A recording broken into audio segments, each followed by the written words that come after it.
Earlier on, we talked about interviews and how to gain accurate and complete information from witnesses. However, when an investigator believes someone is guilty, they may switch from interviewing the suspect to interrogating him or her. Unfortunately, however, these prejudgments of guilt are not always accurate. The goal of interrogation is to gain a confession. As we saw in the previous video, the forcefulness of the interrogation can affect the reliability of that confession. Previously, interrogation techniques involved direct physical violence such as beatings, burning the skin and electric shocks. As these techniques became less acceptable both to the community and in the eyes of the law, more covert methods have been employed.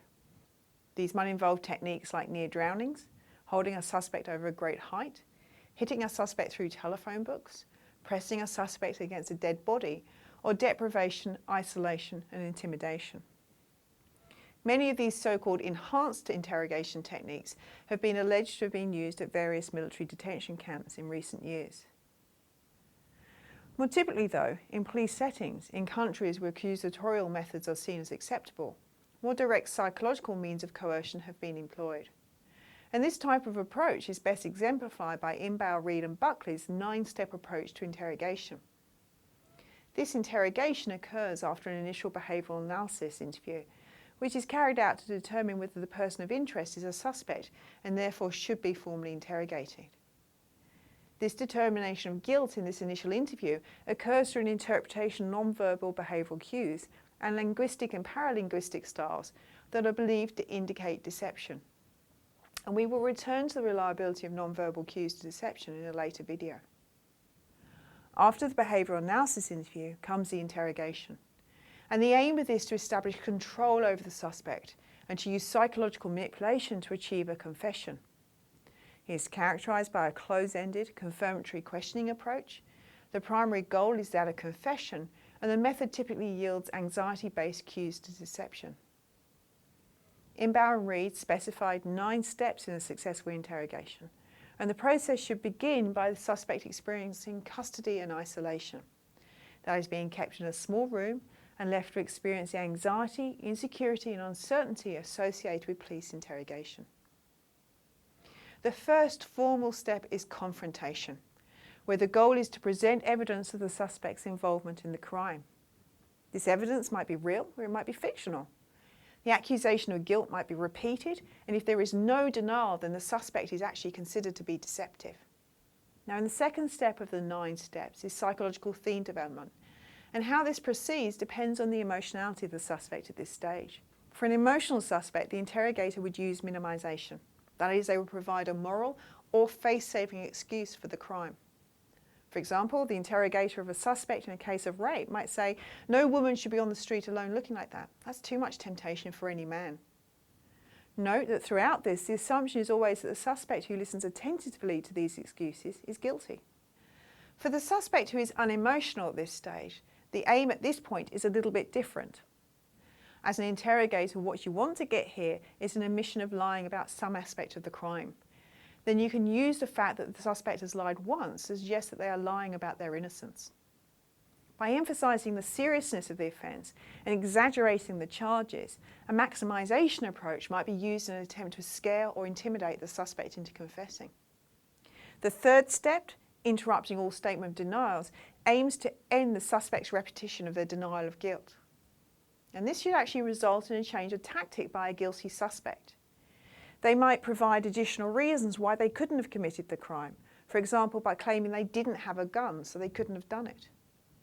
It's assumed that innocent suspects, on the other hand, will not allow their denials to be cut off. The fourth step is overcoming objections to the charges.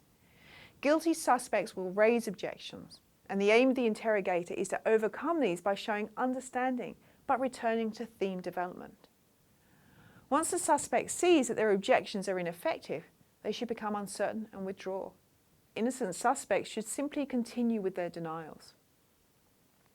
Step 5 is to retain the suspect's attention. Once the suspect has withdrawn, the interrogator should try and reduce the physical distance between themselves and the suspect. And the 6th step actually involves urging the suspect to tell the truth by showing sympathy and understanding to them. The interrogator should attempt to focus the suspect's mind on possible reasons for committing the offence and try and create a remorseful mood. The 7th step is about creating an opportunity to confess by providing an explanation or excuse for the crime. The interrogator might pose an either-or question, such as, was it your own idea or did someone talk you into it? The final 2 steps encourage the suspect to recount the details of the crime as part of confession and then convert that confession into a written statement. Inbau and colleagues have claimed on the basis of their research that this technique is effective.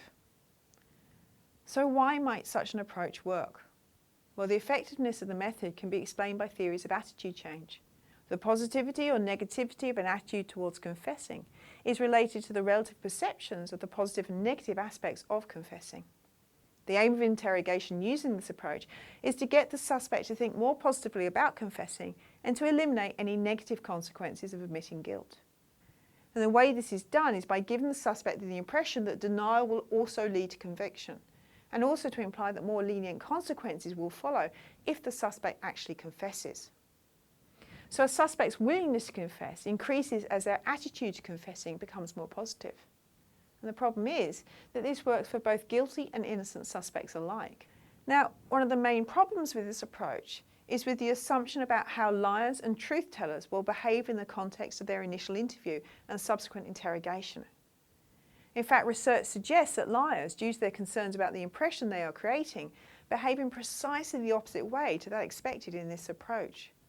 It is liars who tend to be more helpful and less nervous. Perhaps most crucially, this interrogation approach relies on assumed nonverbal behavioural indicators of deception. When these assumed indicators have been evaluated using the scientific approach, they've been found to be unreliable. Further, people are unskilled in accurately reading nonverbal cues, and we will return to this point in the next video. And so this has led some to conclude that the fundamental assumptions underlying this approach are flawed. Interestingly, when police officers endorse the cues of deception described in the 9-step approach, they show lower levels of lie detection accuracy. Even more problematically, when people are trained to use aspects of the 9-step approach directly related to deception detection, these people become less accurate but more confident. While the 9-step approach assumes the suspect is guilty and applies pressure to extract a confession, there is an alternative approach. In a number of jurisdictions, this came about through legal changes following high-profile false confessions that allowed judges more discretion in allowing or not allowing confession testimony that had been obtained through such coercive techniques that I've just spoken about. In this method of interviewing, investigators seek to establish rapport with the interviewee and to use direct positive confrontation of the suspect to elicit confessions or other self-incriminating statements. To do this, open-ended exploratory questioning approaches are used. The fundamental goal of this type of approach is to gather information, and this approach yields cognitive cues to deception. Trickery or deception should not be used. So in this technique, rapport is developed between the interviewer and interviewee, and this facilitates a more relaxed atmosphere in which people should be more willing to talk. The interviewer will then explain the allegation and the seriousness of the offence and emphasise the importance of honesty and truth to the suspect. The suspect will then be asked to provide their version of the events. During this, the interviewer should not interrupt and should instead actively listen. Once a full account has been given by the suspect, the questioning can actually begin. For example, the interviewer may provide the suspect with inconsistencies or contradictions that they are aware of, and this may involve information at this point the interviewer knows but has yet to be revealed to the suspect. However, this information must reflect information that is actually known to the police, because police are not allowed to deceive the suspect. So you can see at this stage that this kind of information gathering type of approach looks quite similar to aspects of an eyewitness interview technique that we've already covered, that is the cognitive interview. However, one obvious problem with this approach is that it does require the cooperation of the suspect to be effective. If your suspect doesn't want to talk, then there's nothing you can legally do to make them using this technique. Perhaps we can assume that most people would want to tell their side of a story, particularly if it's alleged that they may have been involved in a crime. So do police engage in information gathering when interviewing suspects?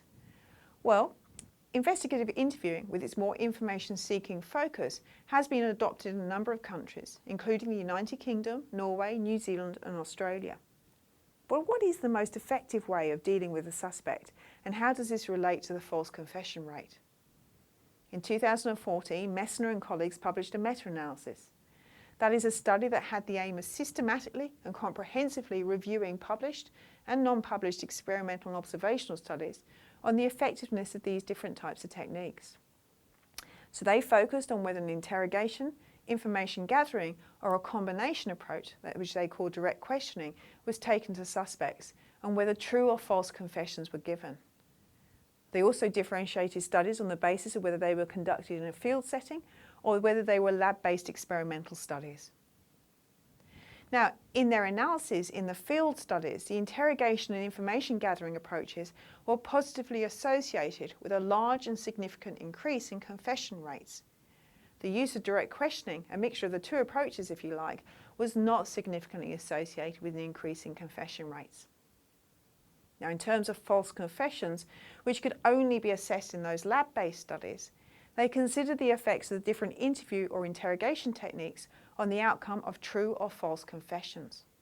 When the interrogation method was directly contrasted with the information-seeking approach, the information-seeking approach came out on top. So this scientific evidence suggests that an information-gathering approach is a better way to interview suspects. Now, earlier in this video, we talked about the possible role of nonverbal cues in helping us to decide whether the witness is being truthful about their innocence, and how decisions in the interview process are based on this. So in the next video, we're going to spend some more time considering the research on nonverbal behaviour and how it is linked to being deceptive.